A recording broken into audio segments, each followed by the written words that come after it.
Assalamualaikum warahmatullahi wabarakatuh. Halo semuanya, kami dari kelompok 1. Di sini perkenalkan nama saya Isaura Katrina Hermani, absen 18. Perkenalkan, nama saya Devina Nadia, absen 10. Kami sebagai perwakilan dari kelompok 1 akan menjelaskan mengenai analisis Tiongkok dan Indonesia sebagai negara kesatuan.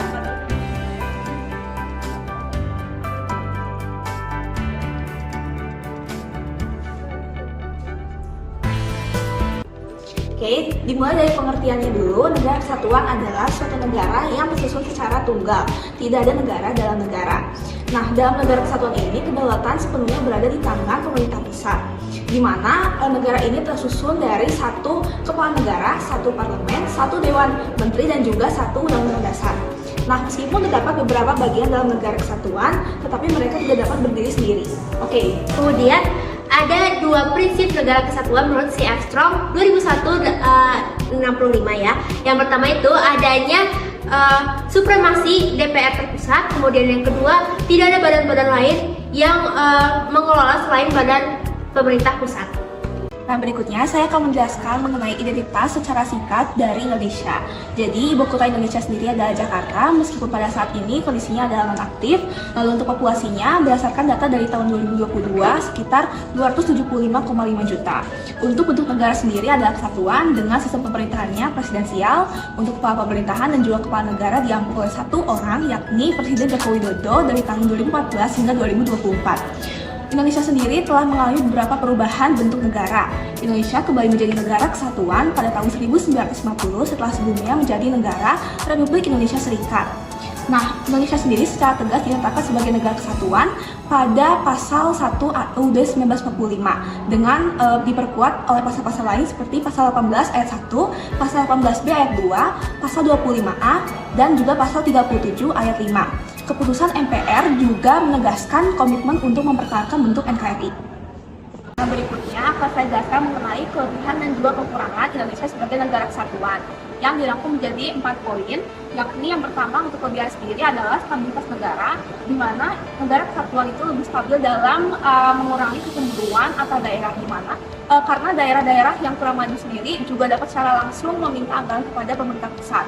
Lalu berikutnya ada keseragaman hukum, di mana penetapan aturan atau acuan hukum yang sama antar daerah dapat mengurangi adanya ketidakselarasan dalam penerapan hukum dan juga dapat membuat persatuan lebih erat antar masyarakat. Lalu yang ketiga ada pengembangan keputusan, di mana karena adanya kedaulatan yang sepenuhnya diampu oleh pemerintah pusat, maka proses pengambilan keputusan pun tidak akan terhambat karena tidak perlu menunggu pada tingkat jabatan tertentu. Lalu yang terakhir adalah kesatuan dan persatuan, di mana negara dengan kesatuan dapat secara lebih kokoh dalam hal bentuk negaranya dibandingkan negara federasi maupun negara serikat. Nah, berikutnya adalah kekurangannya yang juga 4 poin. Yang pertama adalah kurangnya ketergantungan daerah karena kekuasaan sering terpusat pada pemerintahan pusat dan sangat jarang diserahkan kepada daerah. Lalu juga ada kurangnya inovasi karena seringkali kebutuhan dan aspirasi dari daerah sendiri diabaikan sehingga mengurangi atau menghambat perjalanan inovasi dari daerah mereka sendiri. Lalu ada kurangnya fleksibilitas, di mana karena keputusan berada pada pemerintah pusat sehingga terkadang dapat memperlambat proses pengambilan keputusan, dan juga fleksibilitasnya juga berkurang. Lalu yang terakhir adalah ketergantungan pada pemerintah pusat karena pemerintah pusat dijadikan sebagai pemegang kekuasaan penuh sehingga dalam pengimplementasian kekuasaan seringkali terhambat dan mereka tidak bisa menggunakan cara mereka sendiri dan disesuaikan dengan budaya dan juga karakteristik dari daerah mereka sendiri. Selanjutnya saya akan membahas mengenai identitas Tiongkok. Tiongkok ini memiliki ibu kota bernama Beijing dengan populasi 1,4 miliar pada tahun 2022. Sistem pemerintahannya yakni demokrasi komunis dan bentuk negaranya yakni kesatuan. Lalu presidennya bernama Presiden Xi Jinping pada tahun 2013 sampai sekarang. Lalu ada Perdana Menterinya yang bernama Li Qiang pada tahun 2023 sampai sekarang. Tiongkok merupakan negara yang memiliki penduduk terbanyak di dunia. Tiongkok tidak dibagi menjadi beberapa bagian, melainkan satu entitas tunggal. Ini mencakup penduduk, wilayah, pemerintahan, kekuasaan yang ada di pusat tertinggi, yang dipusatkan di pemerintahan pusat, tanpa entitas politik di daerah regional. Struktur pemerintahan Tiongkok diatur oleh konstitusi, dengan Partai Komunis sebagai tingkat otoritas tertinggi. Berikutnya, saya akan menjelaskan mengenai kelebihan dan juga kekurangan Tiongkok sebagai negara kesatuan. Yang pertama adalah kelebihan, yakni stabilitas politik, di mana terjadi stabilitas politik yang relatif tinggi dengan pemerintahan yang terpusat dan juga sistem birokrasi yang efektif. Lalu yang kedua adalah keseragaman hukum karena terdapat penerapan aturan yang sama untuk setiap daerah.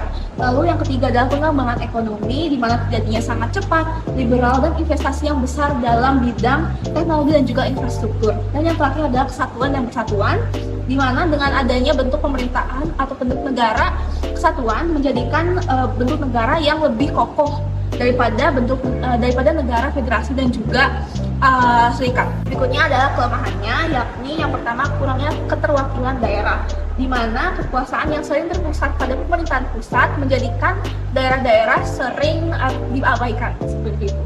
Lalu yang kedua adalah kurangnya fleksibilitas, di mana proses pembuatan kebijakan dan pengambilan keputusan seringkali berjalan lebih lambat karena kekuasaannya lebih terpusat pada pemerintahan pusat dan juga kurang fleksibel.